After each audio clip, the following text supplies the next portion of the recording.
Across Canada this summer, protesters called for an end to anti-black racism. We saw thousands of people in the streets and squares demanding systemic change, particularly as it relates to how black Canadians are treated by law enforcement.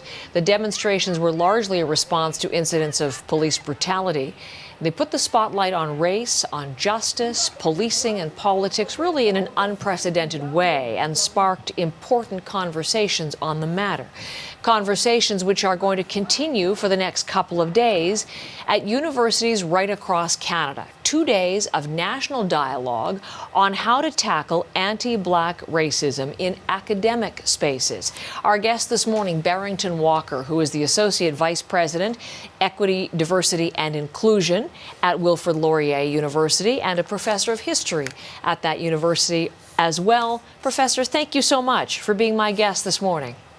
Thank you for having me. You are not just taking part in this virtually, you're actually one of the speakers today. We were speaking in the commercial break. At noon, you will be addressing the people who are taking part in this. What is your message today?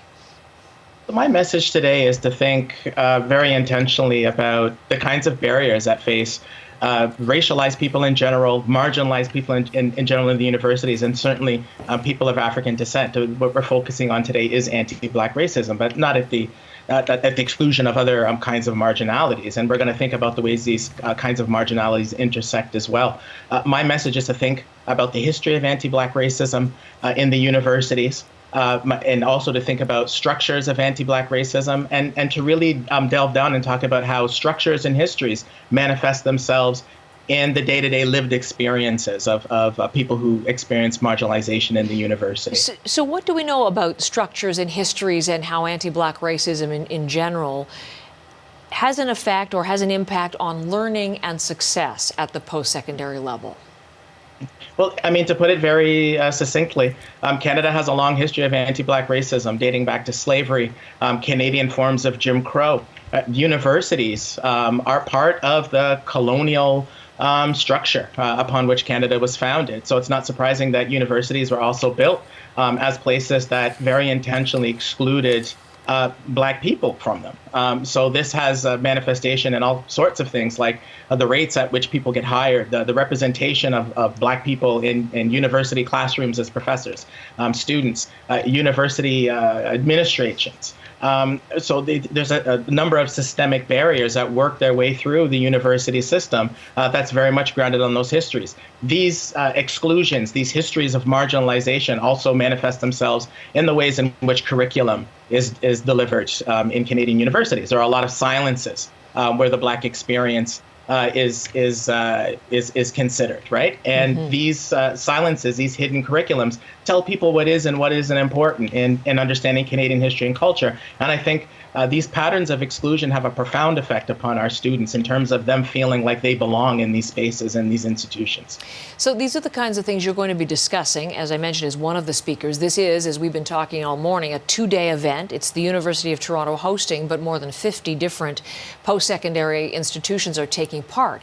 It's not, as I understand it, Professor, just to discuss, though. At the end of this, the aim is to create a charter with broad principles for institutions to adhere to. That's right. So tell me, what are the particular things that you would like to see enshrined there, and how you would like to see universities held accountable in meeting those principles?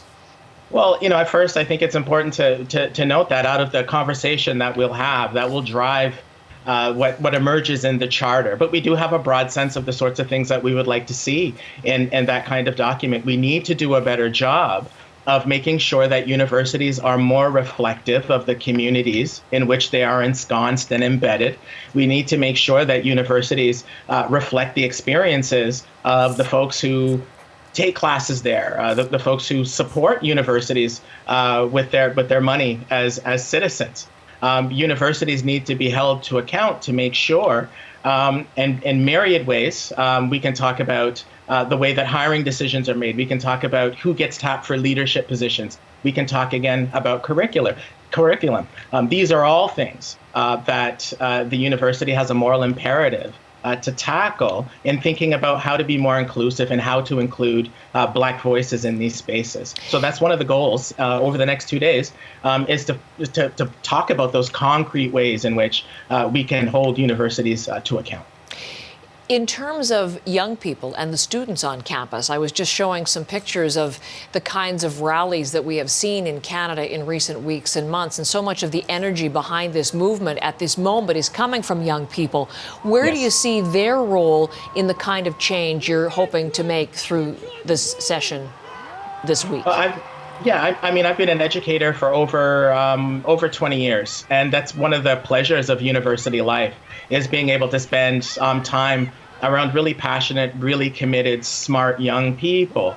And simply stated, I think that young people are very much at the center of this movement for renewal, this demand that you're seeing coming from society, that universities and other public institutions change, become more accountable, embrace principles of justice and fairness and inclusion. I think that the energy that young people are providing, both inside and outside the university, is really key. And I feel privileged every day to be a part of having these conversations with young people who I know are going to do an excellent job of leading us into the future. Look to the future for me and share, what is your vision for the fair, inclusive, representative university of the future in Canada? I think, again, that one of the primary responsibilities of the university is to generate new knowledge, is to be reflective, again, of the communities in which they are ensconced and embedded. My vision of the university is a place where people walk into the doors from all different sorts of backgrounds and feel as if they belong. They see themselves represented at every level of the university, from staff to the highest levels of the administration. And I think the university, because of our role as a knowledge-generating institution, is uniquely suited to pursue this agenda. So my role is, or my vision rather, is of a university where people don't feel excluded. They feel a sense of belonging, and they feel that they have contributions to make that will be honored and respected and valued and validated. We'll be following along important and very interesting discussions in this online national dialogue. Professor Walker, thank you for joining us this morning. Thank you so much for having me.